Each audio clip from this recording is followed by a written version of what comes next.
శుక్లాంబరధరం విష్ణుం శశివర్ణం చతుర్భుజం ప్రసన్నవదనం ధ్యాయేత్ సర్వవిఘ్నోపశాంతయే అగజానన పద్మార్కం గజానన మహార్నిశం అనేకదంతం భక్తానాం ఏకదంతముపాస్మహే. ఓం గం గణపతయే నమః. ఓం శ్రీమాత్రే నమః. ఓం శ్రీ గురుభ్యో నమః. అలాగే ఫారిన్ కంట్రీస్లో ఉంటూ నా వీడియోస్ చూస్తూ నన్ను ప్రోత్సహిస్తున్నటువంటి మీ అందరికీ కూడా పేరు పేరున నా హృదయపూర్వక నమస్కారాలు. ఇప్పుడు మనం మే 18 నుంచి 24వ తారీఖు మే వరకు కూడా ఈ వారం రోజులు ఆ వివిధ రాశుల యొక్క ఫలితాలు ఎలా ఉండబోతున్నాయో తెలుసుకుందాం. అంతే కదండి, నా వీడియోలు మీకు నచ్చాయని అనుకుంటున్నాను.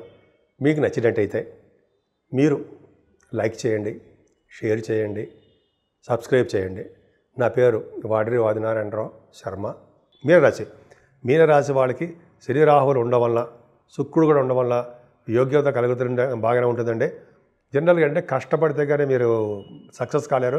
మీ కష్టాన్ని మీరు నమ్ముకుంటారు, అందుకని విజయం సాధిస్తారు. శుక్రుడు కూడా ఉన్నాడు కాబట్టి కొద్దిగా చిన్న కష్టపడాల్సిందేనండి. కానీ ద్వితీయ భావంలో బుధుడు బ్రహ్మాండంగా ఉన్నాడు. 4th హౌస్ లార్డ్ ద్వితీయ భావంలో ఉన్నాడంటే ఫైనాన్షియల్ స్టేటస్ని పెంచుతాడు, వాహన యోగాన్ని కలిగిస్తాడు అంటాం కదా. బుధుడు ఉన్నాడంటే మాట నేర్పడతారు ఎక్కువ. ఊరికనే మీరు ఎక్కువ మాట్లాడేస్తూ ఉంటారు. అదొక అదృష్టం ఉండోయి. మాట్లాడడం ఒక కళే కదా. అదే ఇక్కడ పాటలు పాడేస్తూ ఉంటారు, మాట్లాడుతూ ఉంటారు. యాంకరింగ్ వృత్తిలో నిరాటంకంగా అనర్గళంగా మాట్లాడుతుంటారు. ముఖ వర్చస్సు పెరుగుతూ ఉంటుంది. ధనయోగం ప్రాప్తి బాగుంటుంది. కుటుంబాల వృద్ధిగా బ్రహ్మాండంగా ఉంటుంది. ప్రయాణాలు చేసేస్తూ ఉంటారు. అలాగే ప్రయాణాలు చేసేటప్పుడు ఆటంకాలు ఎదురవుతూ ఉంటాయి, స్లో అయిపోతూ ఉంటాయి. భయపడాల్సిన అవసరం ఏమీ లేదు. పైగా గురుడు రాశ్యాపతి గురుడు 4th భావంలో బ్రహ్మాండంగా ఉన్నాడు. అంటే ఏంటి లేదంటే చక్కగా విద్యలో బాగా రాణిస్తారు. కళారంగంలో ఉన్నటువంటి మీకు సంగీతంలో అద్భుతంగా బాగా రాణిస్తారండి 4th భావం. అంతేకాకుండా రైతులకి ధనము బాగా రావడానికి, సకాలంలో ధనము చేకూరడానికి అవకాశాలు ఉన్నాయి. గృహాలు కానీ వాహనాలు కానీ మీరు కొనుక్కుంటారు. అంతేకాకుండా గురుడు బాగుంటే వేదశాస్త్రం విద్యార్థులకి వేదం బాగా వస్తుందండి అర్థం. అంతేకాకుండా పంచమ స్థానంలో కుజుడు అంత అద్భుతంగా లేడు. పంచమాధిపతి చాలా బాగున్నాడు, యోగంలో ఉన్నాడు. అంటే పిల్లల పట్ల మీరు శ్రద్ధ వహించండి. స్టాక్ మార్కెట్లో లాసులు రావడానికి అవకాశాలు ఉన్నాయి. ఏదేమైనా 6వ భావంలో ఉన్న కేతు మీకు సూపర్గా సక్సెస్ చేస్తుంటాడు. 4th భావంలో గురుడు కంటే 6వ భావంలో కేతు మీకు ఉన్నతంగా రాణిస్తాడు. ప్రతి రంగంలోనూ ముందంజలో ఉంటారు, భయపడరు. కాంపిటీషన్ ఎగ్జామ్స్లో బాగా రాణిస్తారు. బుధుడు వలన కేతు వలన మేనమామలు బాగుంటారు. అందుకే చూడండి, గణపతి ఆరాధన చేసేవాళ్ళకి ఎక్కడ వెనక్కి తగ్గరు. మీరు గణపతి ఆరాధన చేస్తున్నారు, చేయండి, అద్భుతమైన ఫలితాలు ఉంటాయి. కాంపిటీషన్ ఎగ్జామ్స్లో విజయం సాధిస్తారు. అంతేకాకుండా శత్రుభయం లేకుండా, అలాగే లా రిలేటెడ్ సంబంధించిన విషయాల్లో మీరు విజయం సాధిస్తారు. ఏదేమైనా శని ప్రభావం 7వ భావం ఉంది కాబట్టి వివాహాది వేడుకలు స్లోగా అవ్వడము, వివాహాలు బాంధవ్యాలు తగ్గుముఖం పడ్డము, అలాగే చిన్న చిన్న ప్రాబ్లమ్స్ రావడానికి అవకాశం ఉంది. భార్యాభర్తల యొక్క అనురాగ దాంపత్యం తక్కువ అంటే స్లోగా ఉంటుంది. కాకపోతే ఏంటంటే గురుడు అష్టమస్థానం చూడడం వల్ల తలవంతలకు కొంచెం ధనయోగము, ఫైనాన్షియల్ స్టేటస్ పెరగడము, ముత్తాతల ఆస్తులు రావడము, సేవకాజనం ఉండడము, ఇవన్నీ బాగుంటాయండి. భాగ్యాధిపతి అయినటువంటి శుక్రుడు కూడా మీ రాశిలో ఉన్నాడు. కుజుడు. ఆ కుజుడు భాగ్యాధిపతి దేశస్థులో ఉండడం వల్ల సాఫ్ట్వేర్ రంగం కంటేనండి ముందర రియల్ ఎస్టేట్ రంగం చెప్పుకుందాం. రియల్ ఎస్టేట్ భూములు వ్యాపారాలు చేసే వాళ్ళకి కొద్దిగా భూ తగాదాలు రావడము, వాళ్ళ అపార్ట్మెంట్స్ అమ్ముడుపోలేకపోవడము, ఇవన్నీ ఉంటాయండి. అందులో సుబ్రహ్మణ్య కళ్యాణం చేయించుకోండి, బ్రహ్మాండంగా ఉంటారు. అన్నిటికంటే టాప్ ఏంటంటే మీ దశమస్థానం, కర్మాధిపతి కర్మస్థానం చూసుకున్నాడంటే మంచి పనులు చేస్తుంటారు. శ్రీకృష్ణుడు భగవద్గీత చెప్పినట్టుగానే మీ పనులు మీరు చేస్తుంటారు. ఆ భగవంతుడు శ్రీకృష్ణుడు సమయానికి వచ్చినప్పుడు మీకు మంచి అవకాశాలు బ్రహ్మాండంగా వృద్ధి కలిగిస్తుంటాడు.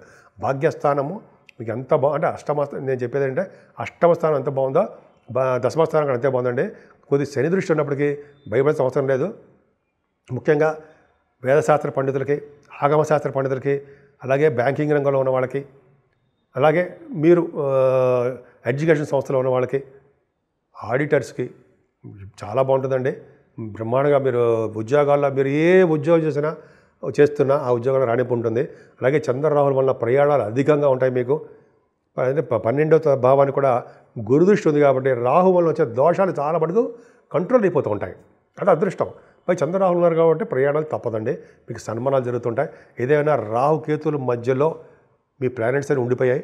పైగా కుజుడుగా నేచర్స్లో ఉన్నాడు కాబట్టి సుబ్రహ్మణ్య ఆరాధన కానీ, లేకపోతే మీరు కాలసర్ప దోషానికి సంబంధించినటువంటి కాళహస్తిలో కానీ పూజలు చేయించుకోండి. అలాగే తిరుపతి వెంకటేశ్వర స్వామికి దర్శనము గోవింద గోవింద అనుకుంటూ ఓం నమో వెంకటేశాయ అనుకుంటూ చేయడం ఒకటి ప్రదక్షిణలు. అంతేకాకుండా మీరు వెంకటేశ్వర స్వామికి తులసిమాలతోనూ మల్లె పువ్వులతోనూ పూజ చేయడం వలన శివుడికి మీరు ముఖ్యంగా శివుడికి మల్లె పువ్వులతోటి ఎవరైతే అభిషేకాలు చేస్తారో, అభిషేకం అంటే పువ్వులతో అర్చిస్తారో, అభిషేకం అనరు, అర్చిస్తారో వాళ్ళ భార్యాభర్తల యొక్క అనురాగ దాంపత్య జీవితం దినదిన ప్రవర్ధమానం వర్ధిల్లుతూనే ఉంటుంది అని సందేహం లేదు. కానీ మీకు ఎందుకు చెప్తున్నానంటే సప్తమ భావన శని ఉంది కాబట్టి మీరు ఖచ్చితంగా శివుడి అభిషేకాలు అలాగే శివుడికి మల్లెపూలతో పూజలు చేసుకోవాల్సిందే. 12 రాసుల వాళ్ళకి చెప్పేది ఏంటంటే రెమెడీస్ అంటామండి. రెమెడీస్ ఏంటి అంటే తీసుకోవాల్సిన జాగ్రత్తలు అంటాం. 12 రాశులు మేషరాశి నుంచి మీనరాశి వరకు అండి. ఎందుకంటే ఈ రాశి ఈ నెలలో కూడా ఈ వారంలో కూడా రాహుకేతుల మధ్యలో సర్పదోషం ఉండిపోయిందండి. అలాగే మనకి కుజుడు కూడా నిత్యస్థితిలో ఉన్నాడు. సో ఇవన్నిటికీ పరిహారం ఏంటంటే వెంకటేశ్వర స్వామి యొక్క ఆరాధన, ఆయన దగ్గర గుళ్ళో వెంకటేశ్వర గుళ్ళో అఖండ దీపారాధన, స్వామివారికి తులసి మాలతోటి అర్చనలు చేయించుకోవడము, ఆయనకి మాల సమర్పించడం వలన 22వ తారీఖున హనుమత్ జయంతి వస్తుందండోయ్. అమ్మ బాబోయ్, అప్పుడు స్వామిని పూజించడం వలన సర్వదేవతలు పూజించినటువంటి ఫలితం కలుగుతుంది. కాబట్టి గ్రహాల వలన వచ్చే దోషాలు పరిహారం అవుతాయి. కాబట్టి ఆంజనేయ స్వామి పూజ చేయించుకోవడం వలన మంగళవారం కానీ శనివారం కానీ ఆంజనేయ స్వామి దగ్గర ఆంజనేయ స్వామివారికి సింధూరం సమర్పించడం వలన శని వల్ల వచ్చే దోషాలు పరిహారం అవుతాయి. అంతేకాదండి, ఈ నెల 24వ తారీఖు కూడా శని త్రయోదశి వస్తుంది. సో ఆ రోజు కూడా శనీశ్వరుడికి సకల పూజలు చేయించుకోవడము, అలాగే శనీశ్వరుడికి ఏముందండి ఆయనకి తైలాభిషేకం చేయించుకోవడము, తిరువెల్లారు కానీ అంటే మందపల్లి కానీ అలా మీకు దగ్గరలో ఉన్న ఏ దేవాలయానికి వెళ్ళి స్వామివారిని అర్చించడము, ఆయనకి 11 ప్రదక్షిణాలు చేసుకోవడము, స్వామివారి దగ్గర దీపారాధన చేయడం వలన, అలాగే స్వామివారి దగ్గర నల్ల నువ్వులతో ఇంకా చెప్పేది ఏముందని అన్నీ మీరు చేసుకోవడం వలన ఆంజనేయ స్వామిని పూజించడం వలన సర్వ దోషాలు పరిహారం అయి తీరుతాయి. అంతేకాకుండానండి వెంకటేశ్వర స్వామిని మాత్రం ఎట్టి పరిస్థితుల్లో మర్చిపోకూడదు. ఎందుకంటే ఇది మాధవ వాసము, హరివాసము, వైశాఖ మాసం కాబట్టి విష్ణువుకి ఇష్టమైన ప్రీతికరమైన మాసము కాబట్టి వెంకటేశ్వర స్వామి యొక్క ఆరాధన, ఆయన యొక్క ఆశీస్సులు మనం పొందడం వల్ల అన్ని రంగాల్లోనూ మనం ముందంజలో ఉంటాం.